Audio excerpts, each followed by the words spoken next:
If you don't understand this trick, you will be easy to manipulate. It's been used by the government, by big corporations, and by the media to control public thought and behavior.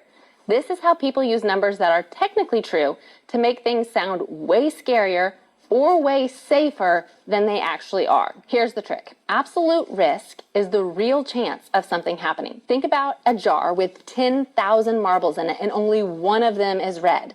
Your chance of picking the red marble is 1 in 10,000. That's the absolute risk. Now, relative risk compares two tiny numbers to make one of them sound huge. So if there's another jar and it has 2 red marbles, they'll say, you have 100% more chance of getting a red marble in this jar than you do in this jar. Well, your chance went from 1 in 10,000 to 2 in 10,000, both small numbers, but your chance has doubled.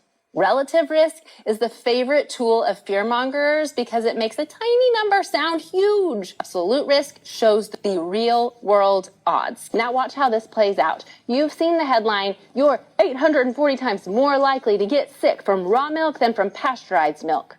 That's a relative risk number. It is technically true, but the absolute risk of getting sick from raw milk is about 1 in 13,000 for the people who drink it. That is less than 1/100th of 1%. They pulled the same move with COVID vaccines. Do you remember the headlines? The Pfizer vaccine is 95% effective. That number was blasted everywhere. But here's the truth. That was the relative risk reduction. When you dig into the actual trial data, the absolute risk reduction, the real difference between the vaccinated and the unvaccinated groups was about 0.8%.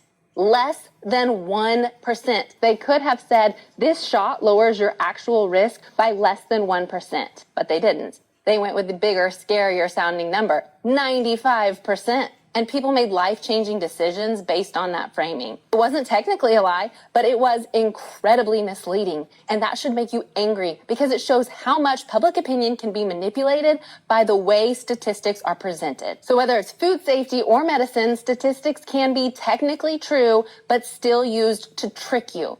Next time you hear a scary or amazing number in a headline, ask, are they talking about relative risk or absolute risk? Relative risk, it sells headlines. Absolute risk tells the truth. First.